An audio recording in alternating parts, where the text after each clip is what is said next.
Welcome to Leading Under Pressure, the podcast where we explore what leadership looks like when the stakes are the highest. My name is Carmel Brown. I am founder and behavioral strategist with Nuvanti Consulting. As a licensed therapist, a consultant, and a crisis response professional, I have spent more than 2 decades helping individuals, leaders, and organizations navigate some of their most difficult and challenging moments. What I have learned over these years is this: leadership is not defined during those seasons of comfort when everything is going well. It's revealed during moments of pressure.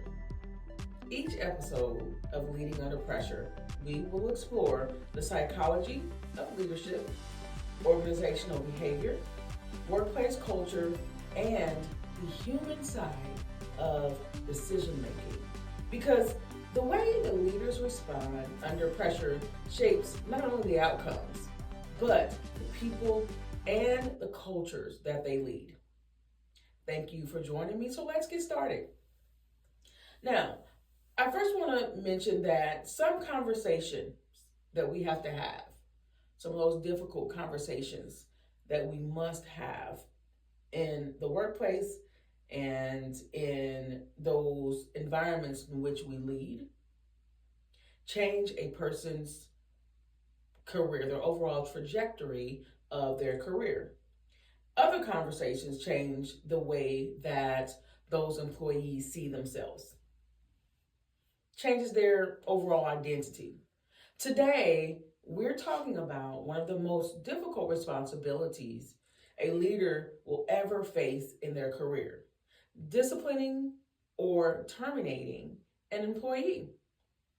Organizations invest a great deal of time teaching their leaders how to document performance, those performance evaluations, and how to document their concerns, how to follow policy, and reduce legal risk. And those things are very important. They matter. But we spend far less time as organizations teaching our leaders how to preserve another person's dignity while holding them accountable for their performance and their behavior and their choices. I have sat with employees who could still remember years later the exact words that a supervisor used when they were disciplined or when they were terminated or laid off. Not because they remembered every policy that was discussed, but because they remembered how they were treated. I think it was the late Maya Angelou who said, "People may not always remember everything you've said or done, but they will remember how you made them feel." And this is important as it relates to leadership roles. I've also worked with leaders who carried the emotional weight of terminating an employee long after the meeting was over. I myself experienced that from over 20 years ago, having to terminate an employee. It was very tough, and because I really liked the person, but it was someone that I had to terminate for a variety of reasons. But leaders tend to carry that emotional load after having to make such decisions.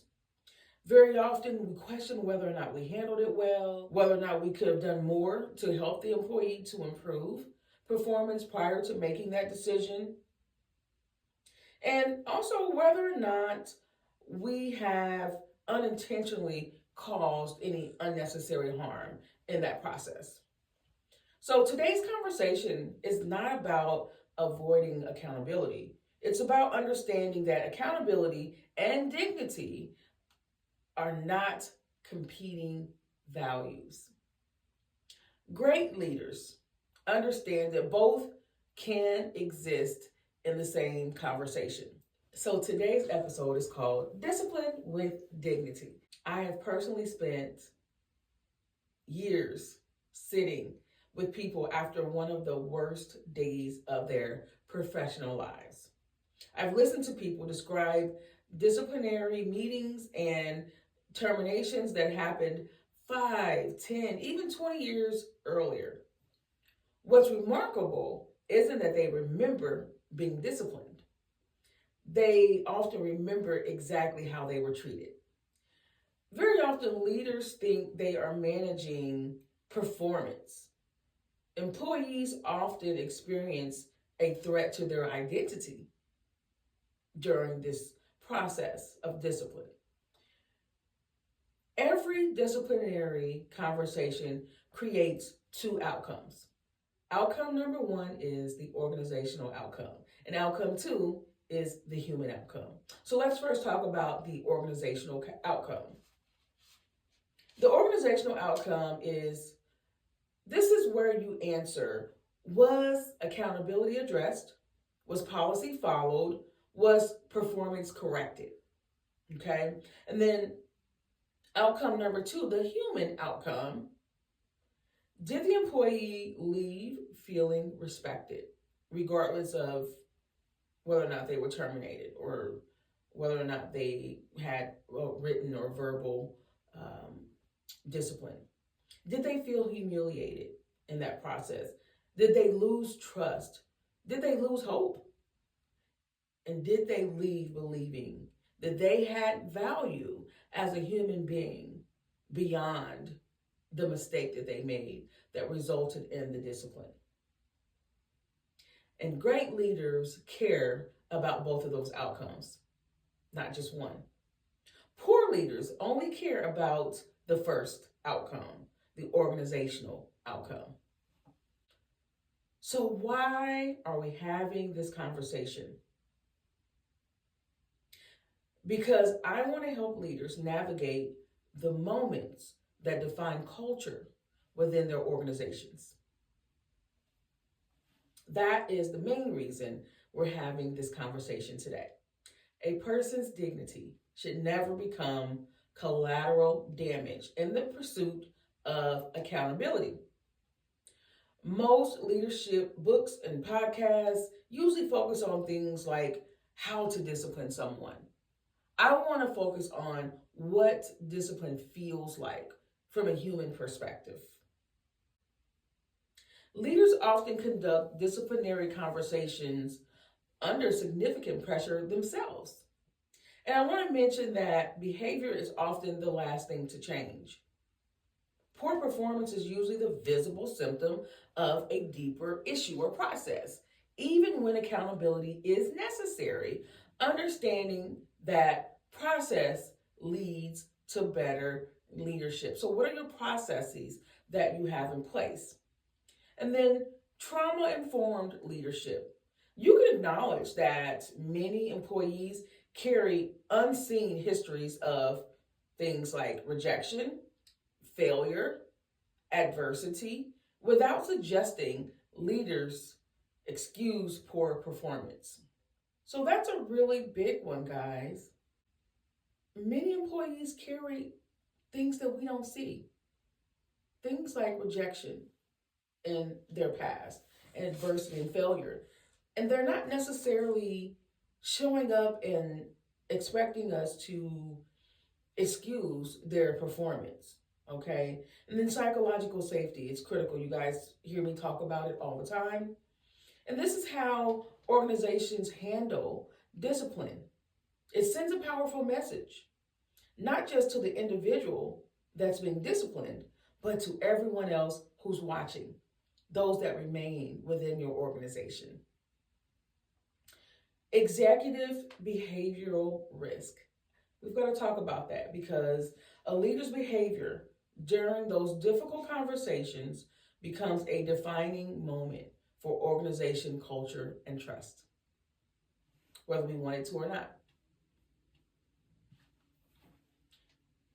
The leadership skill, discipline with dignity, is something that you don't hear organizations teaching or coaching on very often.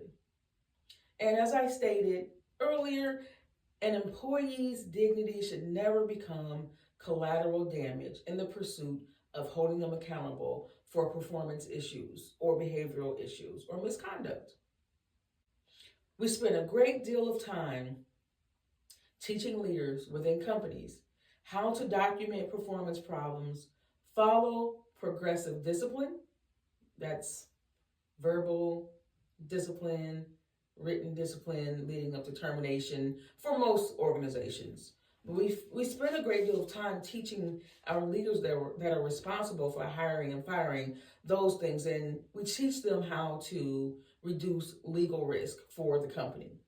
But we spend very little time teaching them how to preserve another human being's dignity while doing one of the hardest parts of being a leader. Discipline should never become humiliation, and accountability should never require the loss of dignity. So let's talk about the hidden emotional weight of leadership. Because most leaders, now I know this does not mean all leaders, but most leaders don't enjoy disciplining their employees. Very often, leaders experience things like guilt, self doubt, anxiety, anticipatory stress. They're anticipating, sometimes not even sleeping well the night before, knowing that they have to have this conversation with an employee. Fear of conflict, fear of lawsuits, fear of emotional reactions from the employee that's being disciplined or others within the organization, and also questioning whether or not they are a good person or making a good decision as a human being, not just as the CEO, the HR professional, the manager, supervisor, or whatever the role or title is, but as a human being. And many leaders dread those conversations for days and sometimes even weeks because they're human too. The emotional impact on the employees, we've just briefly gone over the emotional impact for the person in the leadership role that's having to carry out this disciplinary action that we're referring to. We also must address the emotional impact on the employee. And I'm saying this from a therapist perspective because I've worked with many professionals, many high performing, committed professionals who have been disciplined or terminated from their job or their career in therapy. Being disciplined can threaten a person's overall identity, as I stated earlier, the extent to which they feel competent, their sense of security and safety, their financial stability is impacted, their interpersonal and professional relationships are impacted by such decisions, their self-esteem, and then their overall hope for their future. And that can be their hope for their future in their career and in their personal lives. And for some employees, this interaction can also activate things like childhood shame and abandonment from previous or earlier years in their lives, and any failure narratives that they may have from the past, and things like rejection. And unfortunately, leaders rarely see this invisible psychological process that's happening underneath the surface. Because, after all, as leaders, you have a job to do. And I think most people understand that and respect that. But we also need to understand what's happening on the other side of the table. So let's talk a little bit about the fact that discipline isn't just about behavior. One of your strongest insights as a leader is understanding that employees don't always remember every single word. They remember how you made them feel. Did they feel disposable? Did they feel respected? Did they feel embarrassed, attacked? Did they feel heard? Did they feel dehumanized in that process, in that exchange? That's what stays with them after that disciplinary action occurs. It's not the fact that you have to discipline them, it's how you discipline them that results in whether or not they feel dehumanized.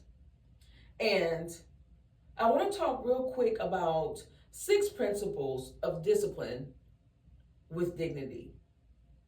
Because it is important that as leaders, we all understand that discipline can leave a person with their personal dignity. So let's first talk about protecting their privacy. Never embarrass a person publicly. Correct them privately whenever you can. And remember that dignity does begin with privacy. That is a very basic concept that I want you to grasp in this, that dignity comes with privacy, not public humiliation.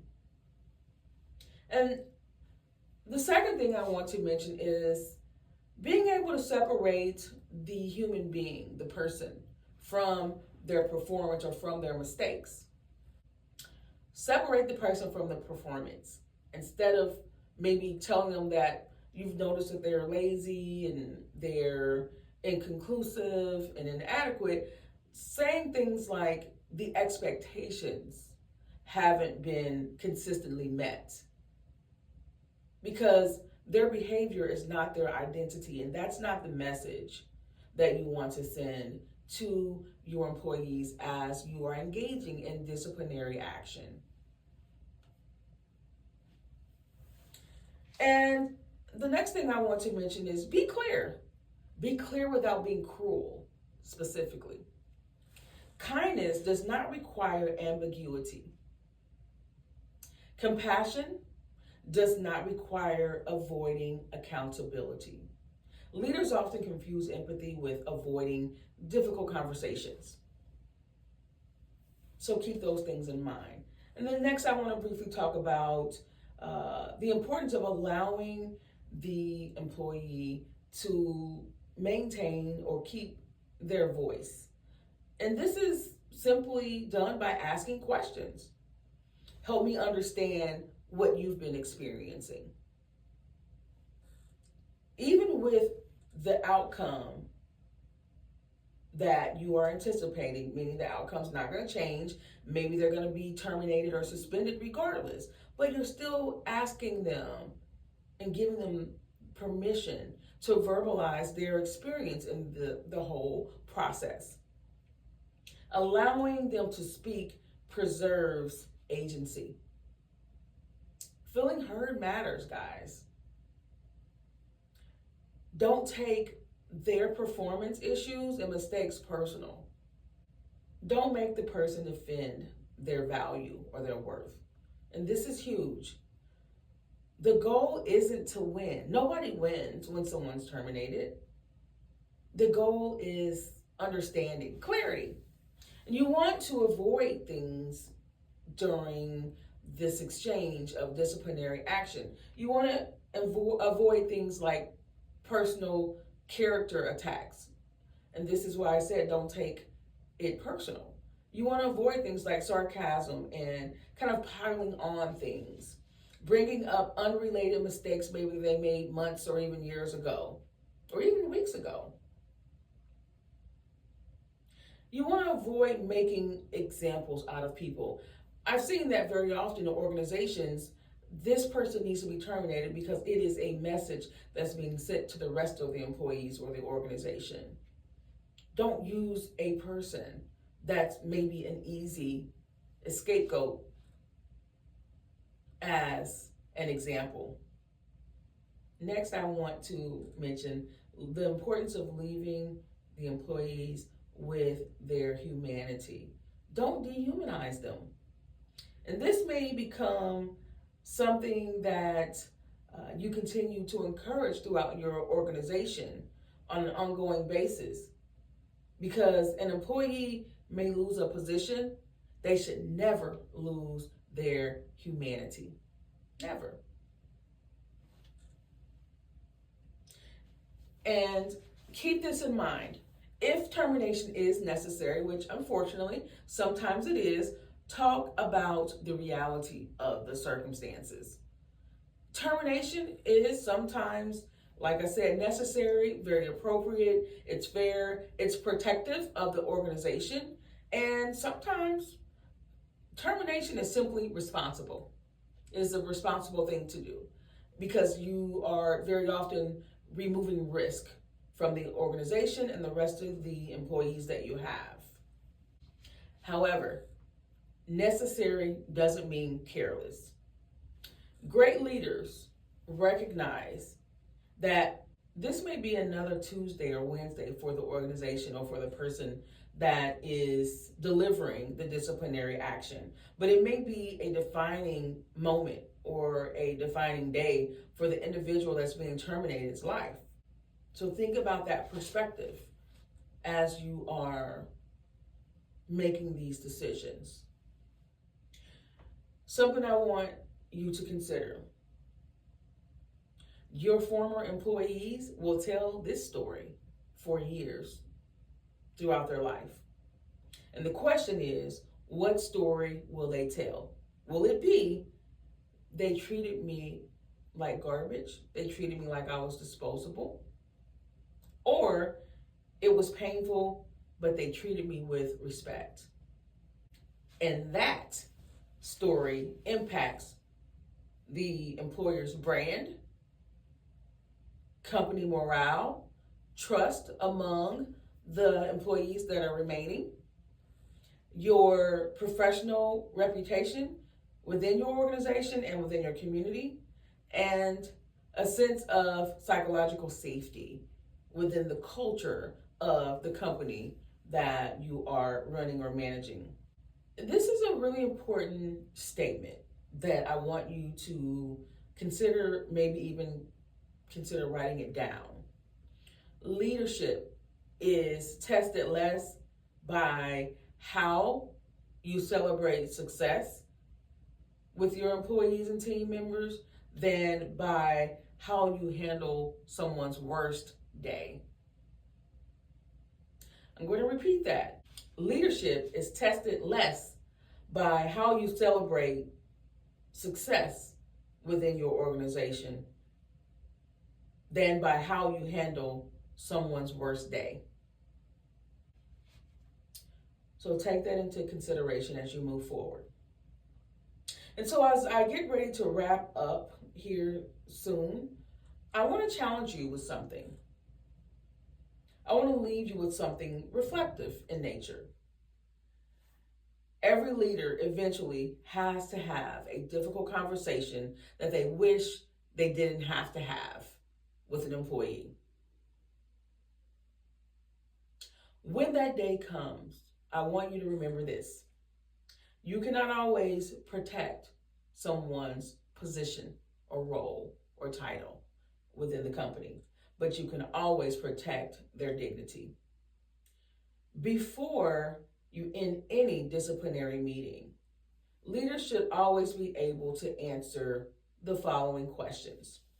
If this conversation were recorded and played for the remaining members on my team and my superiors within the organization, would I be proud of how I treated this person?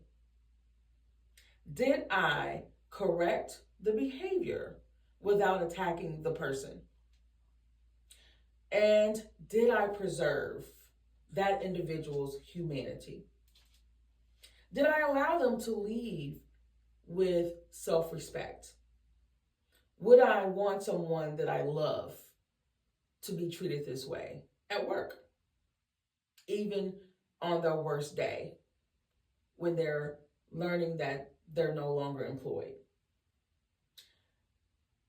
These questions I want you to consider talking to leaders within your organization about, because this goes beyond compliance and more into leadership ethics, which is something we don't always talk about. For counselors, which I'm used to being around, we talk a lot about the ACA ethics. For psychologists, which I'm also around a lot, they talk about APA ethics. And for social workers, it's NASW ethics and such. I'm talking about leadership ethics today. People rarely recover from humiliation as quickly as organizations recover from poor performance. I think that's worth sitting with. Performance issues can often be corrected within weeks or months. Humiliation can shape someone's confidence, trust in leadership, and willingness to take risks for years to come. Leadership is the stewardship of human dignity under conditions of accountability. And that's not just about discipline, it applies to many other things within the workplace, like layoffs, restructuring, performance reviews, corrective coaching, denied promotions, organizational change, crises, conflict, succession planning, strategic planning, all those things. Helping the leaders within your organization to navigate those moments will define the overall culture of your organization. And the culture of your organization, I want you to remember, is the operating system of your business, of your company. It sets the tone for just about everything, performance included. The science of human behavior during high stakes leadership moments. That's what we're talking about here today. So before we close, or as we close, I'd like to leave you with a thought or two. Every leader eventually will have a conversation that they hoped they wouldn't have to have. That could be a difficult coaching conversation, a final written warning, a performance improvement discussion, or termination meeting. Those moments become defining moments, not only for the employee, but for the leader and for the company as well. You may not always be able to protect, as I stated earlier, someone's position, but you can always protect their dignity. People rarely remember every policy that was followed. They do remember whether or not they were treated with fairness, with respect, and with humanity. Leadership is never only measured by the decisions that we make in our roles. Leadership is measured by how we make those decisions and how we deliver them. Thank you so much for spending time with me today. If today's conversation challenged your thinking on this particular topic, I hope you'll share this episode with another leader who may understand the responsibility of leading people well. Until next time, remember this. My name is Carmel Brown, and this has been another episode of our podcast, Leading Under Pressure. Pressure does not create leadership, it reveals leadership. Dignity defines it. I'll see you in our next episode. Thank you.